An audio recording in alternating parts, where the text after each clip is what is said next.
Hello friends, welcome back to my YouTube channel Dhingraj coaching centre. देखो आज हम करते हैं अपना क्लास 11th का मैथ और इसमें हमने अपनी प्रीवियस वीडियो में रिलेशन एंड फंक्शन स्टार्ट किया हुआ है। तो देखो अब हम अच्छे से अपना क्लियर करते हैं रिलेशन। देखो कोई दो सेट है मेरे पास, पी और क्यू, ठीक है। पी और क्यू मेरे पास दो सेट हैं रिलेशंस। देखो ध्यान से समझना। देखो पी और क्यू मेरे पास दो सेट्स हैं, ठीक है। पी और क्यू मेरे पास दो सेट्स हैं। इसके अंदर मैंने एलिमेंट ले ली ए बी सी, ठीक है। और इसके अंदर मैंने एलिमेंट ले लिए डी ई एफ जी, ठीक है। पी के अंदर मैंने एलिमेंट ले लिए अपने 3 और क्यू के अंदर मैंने एलिमेंट ले लिए अपने 4। वो है डी ई एफ जी और पी वाले हैं ए बी सी, ठीक है। अब देखो कार्टेशियन प्रोडक्ट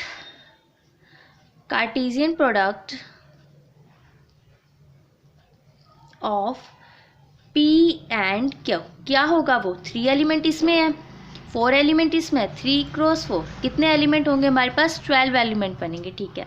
और वो कैसे बनेंगे? देखो P का एक एलिमेंट उठाओ, इसको इसके साथ भी मल्टीप्लाई कर दो, इसके साथ भी, इसके साथ भी और इसके साथ भी, ठीक है। तो चलो स्टार्ट करो।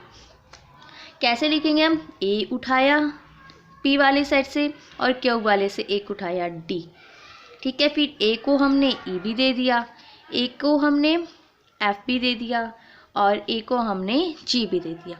यहाँ से एक उठाना है और इसकी चारों के साथ करनी है एक एक बार, ठीक है। अब नेक्स्ट टाइम बी उठाओ, बी के साथ पहले हमने ए को उठाया, इन चारों को दिया। अब हमने बी को उठाया, फिर से हम इन चारों को देंगे। पहले डी दिया, फिर बी को ई दिया, फिर बी को एफ दिया और फिर हमने बी को जी दिया, ठीक है। ऐसे ही सेम फिर सी को डी देना है, सी को ई देना है, सी को एफ देना है और सी को जी देना है, ठीक है। सी को डी देना है, सी को ई देना है, सी को एफ देना है और सी को जी देना है। 4 यहाँ से बन गए, 4 ये बी वाले बन गए और 4 ये हमारे ई वाले बन गए। हो गए ना 12, 4 8 और 12, ठीक है।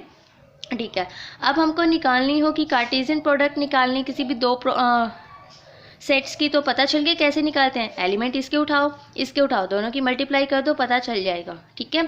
अब देखो, अब रिलेशन में देखो नेक्स्ट एग्जांपल हम ले लेते हैं। पी में हमने सेट लिया ए बी सी, ठीक है। और क्यू में हमने लिया, बुक वाला एग्जांपल ले लेते हैं हम, अली भानु बीनो और चंद्रा, नेक्स्ट है दिव्या, ठीक है। अब इसने कहा है कि कई बार हमको यूं भी कहेगा कि आर रिलेशन बनाओ, कैसा? ऑर्डर्ड पेयर का ही होना चाहिए, ठीक है। एक्स वाई इस ऑर्डर्ड पेयर टाइप का ही होना चाहिए। और एक्स में ऐसे एलिमेंट उठा रहा है, कैसे एलिमेंट? जो अपने फर्स्ट लेटर, जो वाई के फर्स्ट लेटर के नेम से स्टार्ट हो, ठीक है। तो देखो अब इसने कैसे उठाया, ए ने उठा लिया अपना फर्स्ट लेटर का नाम, ए फर्स्ट लेटर इसमें क्या है? वाई का ए, अली, ए और अली का बन गया सेट, ठीक है। बी वाले ने कौन से दो उठाएगा? बी वाले ही उठाएगा जिसके आगे फर्स्ट लेटर क्या है? बी। तो बी ने दो उठाए, भानु और बीनो। बी ने भानु उठाया और बीनो भी। अब सी क्या उठाएगा? सी के नाम का क्या है? चंद्रा। तो सी क्या उठाएगा? चंद्रा, ठीक है। तो ये क्या कह रहा है? आर में किस टाइप का रिलेशन होगा? एक्स वाई टाइप का, ऑर्डर्ड पेयर टाइप का। और एक्स क्या है? X is the first letter of the name y, ठीक है। जहाँ पर x बिलोंग कर रहा है P से और y बिलोंग कर रहा है हमारा Q से, ठीक है। x बिलोंग्स टू P एंड y belongs to Q, clear? तो ये था हमारा रिलेशंस का, ठीक है। अब देखो नेक्स्ट डेफिनेशन है, a relation R from a non empty set A. एक रिलेशन है आर और दो सेट कैसे हैं? नॉन एम्प्टी सेट है जो ए से बी में जा रहे हैं, ठीक है। Is a subset of the Cartesian product A cross B, ठीक है। द सबसेट कार्टेशियन प्रोडक्ट क्या होता है? अभी सिखाया था ना ऊपर, A cross B, the subset is derived by describing a relationship between the first element and the second element of the ordered pairs in A cross B. हम कैसे लिखते हैं अपना रिलेशनशिप को डिस्क्राइब कैसे करते हैं हम? ऑर्डर्ड पेयर जब हम लिखते हैं ए का एक एलिमेंट बी का एक एलिमेंट, ए का एक एलिमेंट बी का एक एलिमेंट, जैसे हमने ये लिखा, ठीक है। अब देखो द एलिमेंट, अब ये कह रहा है देखो the second element is called the image of the first element. ये देखो क्या कह रहे हैं, ये जो सेकेंड एलिमेंट है, ये वाला जो सेकेंड एलिमेंट है, ये क्या है, ये इमेज है किसकी? फर्स्ट एलिमेंट की, ठीक है। सेकेंड एलिमेंट क्या होता है? इमेज होती है फर्स्ट एलिमेंट की, ठीक है। और ये जो फर्स्ट एलिमेंट होता है ये क्या होता है? ये डोमेन होती है हमारी, ठीक है। सेकेंड एलिमेंट हमारी, या हम यूँ बोलते हैं कि ये क्या है? हमारी image of the first element, और फर्स्ट एलिमेंट होता है हमारा डोमेन। और अब देखो अगर इस रिलेशन में आ जाए, ये P है, यहाँ हमने लिया A B C, यहाँ हमने लिया D E F G, ये Q है, ठीक है। और ये कोई रिलेशन है F, ठीक है। अब देखो अब मैं इस Q वाले सेट को क्या बोलूँगी? इस Q वाले सेट को रेंज, ठीक है। इस Q वाले पूरे सेट को हम क्या बोलेंगे? रेंज, ठीक है। और रेंज ऑफ द रिलेशन क्या होता है? Set of all second element, देखो अपनी डेफिनेशन में जाओ, set of all second elements in a relation R, ठीक है। रिलेशन आर में जितने भी सेकेंड सेट के एलिमेंट हैं, D है, E है, F है, G है, इस सारे एलिमेंट्स को हम क्या बोलेंगे? डोमेन, ठीक है। द होल सेट B, और इस पूरे सेट को Q वाले पूरे सेट को हम क्या बोलेंगे? कोडोमेन, ठीक है। जो रेंज होती है वो कंटेन करती है कोडोमेन के अंदर, ठीक है। रेंज जो होती है वो कोडोमेन में कंटेन करती है, ठीक है। क्लियर हो गया? अब रेंज क्या होती है और कोडोमेन क्या होती है? रेंज होती है सेकंड सेट की जो एलिमेंट्स होते हैं उनको हम क्या बोलते हैं? रेंज। और इस सेट और सेकंड जो सेट होता है इस पूरे को हम क्या बोलते हैं? कोडोमेन। रेंज ये जो एलिमेंट्स है ये कंटेन करते हैं अपनी कोडोमेन के अंदर, ठीक है। अब देखो अब एक रिमार्क दे रखा है, a relation may be represented algebraically either by the roster method और set builder method, ठीक है। एक रिलेशन है उसको हम रिप्रेजेंट कर सकते हैं दो मेथड्स के द्वारा, वो कौन कौन से हैं? रोस्टर मेथड और सेट बिल्डर मेथड, ठीक है। नेक्स्ट है an arrow diagram is a visual representation of a relation, ठीक है। अब देखो एग्जाम्पल देखो, क्लियर हो जाएंगे सारे इजिली।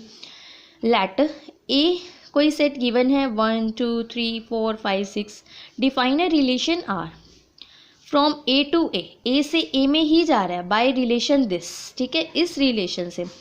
अब हमको फर्स्ट दे रखे depict this relation using an arrow diagram. Arrow diagram से हमको बताना है इसको। तो देखो ए सेट हमको क्या दिया हुआ है? ए सेट हमको दिया हुआ है 1 2 3 4 5 और 6, ठीक है। और बी सेट दिया हुआ है, जो रिलेशन है वो कैसे जा रहा है? X y such that y equals to x plus 1, ठीक है। एक्स की वैल्यू पुट करते जाओ और वाई की वैल्यू आती जाएगी। जब हमने एक्स की वैल्यू को 1 पुट किया तो वाई की वैल्यू क्या आ गई? 2। जब हमने एक्स की वैल्यू को 2 पुट किया तो वाई की वैल्यू आ गई 3। जब हमने एक्स की वैल्यू को 3 पुट किया तो वाई की वैल्यू आ गई 4। जब हमने एक्स की वैल्यू को 4 पुट किया तो वाई की वैल्यू आ गई 5। जब हमने एक्स की वैल्यू को 5 पुट किया वाई की वैल्यू आ गई 6। ए से ए में जा रहा है, कर लो 1 2 3 4 5 6 1 2 3 4 5 6। जब हमने 1 पुट किया तो क्या मिल रहा है हमको? 2, ठीक है। जब हमने 2 पुट किया तो हमको क्या मिल रहा है? 3। जब हमने 3 पुट किया तो हमको क्या मिल रहा है? 4। जब हमने 4 पुट किया तो हमको क्या मिल रहा है? 5। जब हमने 5 पुट किया तो हमको क्या मिल रहा है? 6। आगे तो देखने की ज़रूरत ही नहीं है क्योंकि जब हमने 6 पुट किया एक्स की वैल्यू को तो क्या देगा ये? 6.7। 7 तो इसमें है ही नहीं, तो आगे देखने की ज़रूरत ही नहीं है, बस हमने 5 तक चेक किए, हो गया। ये तो हो गया हमारा एरो डायग्राम से हमारा हो गया, ठीक है। अब ये कह रहा है write down the domain, codomain and range of R. देखो क्या बोल रहा है ये, write down the domain, codomain and range of R. चलो देखो लिखो डोमेन, को डोमेन और रेंज। देखो डोमेन क्या बनेगी, अभी बताया डोमेन क्या होती है हमारी फर्स्ट एलिमेंट, ठीक है। तो क्या क्या है इसकी डोमेन, 1 2 3 4 5 तक ही लिखा जाएगा, क्योंकि 6 वाला तो किसी में जा ही नहीं रहा, तो 6 वाला इसमें नहीं लिखा जाएगा डोमेन में, ठीक है। डोमेन में वही एलिमेंट लिखे जाते हैं जो अपने दूसरी सेट को इमेज दे रहे हो, ठीक है। अब क्या बताना था हमको, कोडोमेन। कोडोमेन क्या क्या है, इस पूरे सेट के एलिमेंट, चाहे उसमें से मतलब इमेज ले रहा है या नहीं ले रहा, हम लिखते हैं उसको भी, ठीक है। तो 1 2 3 4 5 6, 6 के 6 ही लिखे जाएंगे, 2 3 4 5 और 6। रेंज में हम क्या लिखते हैं, जो हमको ऑब्टेन हुआ है, ठीक है। क्या 2 3 4 5 6, 2 3 4 5 और 6, ठीक है। तो इसने दो हमको बोले थे, पहला बोला था इसने हमको कि रिलेशन बनाना हमको एरो डायग्राम से, तो हमने बनाया। सेकंड बोला इसने डोमेन लिखनी है, लिख दी। कोडोमेन लिखनी है, लिख दी। रेंज लिखनी है रिलेशन की, लिख दी। तो एक हो गया हमारा। नेक्स्ट एग्जाम्पल है, देखो नेक्स्ट एग्जाम्पल देखो, लेट फिगर 2.6, दिस फिगर 2.6 देखो, show a relation between the sets P and Q, ठीक है। Right this relation set builder form में लिखना है हमको, ठीक है। सेट बिल्डर फॉर्म कैसी होती है, देखो जैसे दिखाती हूँ मैं आपको सेट बिल्डर फॉर्म। ये हमारी सेट बिल्डर फॉर्म है, ठीक है। ये हमारी कैसी फॉर्म है, सेट बिल्डर फॉर्म है। हमको अपने इस डायग्राम को जो हमको गिवन है अपने नेक्स्ट एग्जांपल में, उसको हमको सेट बिल्डर फॉर्म में लिखनी है, ठीक है। कैसे लिखेंगे, आर कोई रिलेशन है, ठीक है जी, उसके अंदर कैसे एलिमेंट है, ऑर्डर्ड पेयर टाइप के, ठीक है, एक्स वाई, ठीक है। अब देखो वेयर इज एक्स 9 किस किस को है, 3 को है और -3 को है, मतलब कि क्या है, तो स्क्वायर में ले रहा है ना। तो हम क्या लिखेंगे, x is the square of y। Square of y हमको एक से ही पता चल गया, 9 3 पे भी है, -3 पे भी है, पता ही चल गया। 3 का स्क्वायर 9, -3 का स्क्वायर भी 9। ऐसे 4 को भी देखो, 2 का स्क्वायर 4, -2 का स्क्वायर भी 4, फिर 25 है, 5 का स्क्वायर 25 और -5 का स्क्वायर भी 25। तो हो गया ना कि x is the square of y, ठीक है। और x कहाँ से बिलोंग कर रहा है, हमारा p सेट से, और y बिलोंग कर रहा है हमारा q सेट से, ठीक है। नेक्स्ट इसने बोला है कि रोस्टर फॉर्म भी बताओ। तो रोस्टर फॉर्म कैसी है, रोस्टर फॉर्म ये गिवन, ये देखो दिखाती हूँ मैं आपको।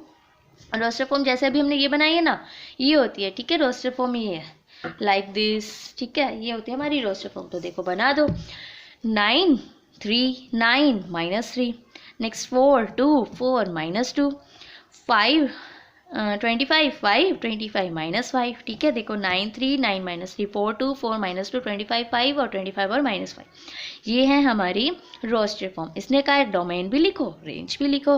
रेंज इसमें क्या क्या है, 5 है, 3 है, 2 है, 1 है, सॉरी 1 नहीं है, 5 है, 3 है, 2 है, -2 है, -3 है और -5 है, ठीक है। रेंज में हम क्या लिखते हैं, जिस पे से जा रही है, ठीक है, सिर्फ वो ही होती है हमारी रेंज, ठीक है। जैसे ये एलिमेंट दे ही नहीं रहा कुछ, तो इसको हम अपनी रेंज में नहीं लिखेंगे। अगर ये कोडोमेन बोले तब हम लिखेंगे, लेकिन रेंज के अंदर हम ये नहीं लिखेंगे, ठीक है। अब इसने क्या बोले, डोमेन। डोमेन तो ये रही फर्स्ट एलिमेंट वाले 9 4 25, क्लियर। नेक्स्ट एक नोट है, देखो the total number of relations, the total number of relations that can be defined from a set A to set B is the number of possible subsets of A cross B if number of A equals to P और number of B जो है वो Q के equal है, then number of A cross B किसके equal होगा, P Q के। अगर number of A P के इक्वल है, number of B Q के इक्वल है, तो number of A cross B किसके इक्वल होगा, P क्रॉस क्या ओके, P के ओके, प्रोडक्ट ऑफ P के ओके। तो टोटल नंबर ऑफ रिलेशन हम कैसे निकालते हैं, 2 पावर P क्यू, ठीक है। Total number of relation 2 raise to power P Q. Next example और है, देखो लेट, अब हमको ए सेट ये दे रखा है, बी सेट ये दे रखा है, find the number of relation from A to B. अब ए टू बी में रिलेशन बताना है, नंबर ऑफ रिलेशन। तो देखो ए क्रॉस बी, पहले देखो 1 3 1 4 2 3 2 4 लिख दिया। देखो ए के सेट है, ए सेट में है 1 2, बी सेट में है 3 4, ठीक है। ए क्रॉस बी, 1 ए वाले से हम एक एलिमेंट उठाते हैं, दूसरे वाले से भी हम एक एलिमेंट उठाते हैं, ठीक है। फिर फर्स्ट 4, फिर अब दूसरा एलिमेंट उठाओ 2 3 2 4, ठीक है। अब देखो हमने क्या किया, नंबर ऑफ एलिमेंट्स हमको कैसे पता चलते हैं, 2 raise to power P Q, ठीक है, 2 raise to power P Q. अब नंबर ऑफ, पहले ए क्रॉस बी निकाल लो और number of A cross number of B, यही होगा ना। देखो number of A cross B कितने आए, 1 2 3 4, 1 2 3 4 लिख दो 4, ठीक है। नंबर ऑफ ए में कितने हैं, 1 2, कितने हैं एलिमेंट 1 2 लिख दो, मल्टीप्लाई। नंबर ऑफ बी में देखो कितने नंबर है, 1 2, इसमें भी 2 है, 2 क्रॉस 2 4 आ गया, ये तो इक्वल, फिर तो हमारे ठीक बन रहे हैं, ठीक है। तो नंबर ऑफ रिलेशन हम क्या लिखेंगे, जो ए टू बी में जाने हैं वो हैं हमारे 4, 2 रेज टू पावर 4, ठीक है। इसको हम किस फॉर्म में लिखते हैं, 2 raise to power P Q, 2 raise to power 4, ठीक है। तो number of elements from A into B will be 2 raise to power 4। Next remark देखो, एक relation R from A to A, एक रिलेशन है जो ए से ए में जा रहा है, is also stated as a relation on A, ठीक है। तो हमारी 2.2 भी हो गई। तो फ्रेंड्स करके देखना ये एक्सरसाइज, आप एक्सरसाइज 2.2 बहुत इजी है, देखना करके। अगर कोई भी प्रॉब्लम आए तो कमेंट बॉक्स आपके लिए ही है, तो बने रहिए मेरे साथ। अगर आपको मेरी वीडियो अच्छी लगी हो तो लाइक कमेंट शेयर करना बिल्कुल भी मत भूलिए और अपने फ्रेंड्स के साथ ज़रूर शेयर करिए। Bye, take care.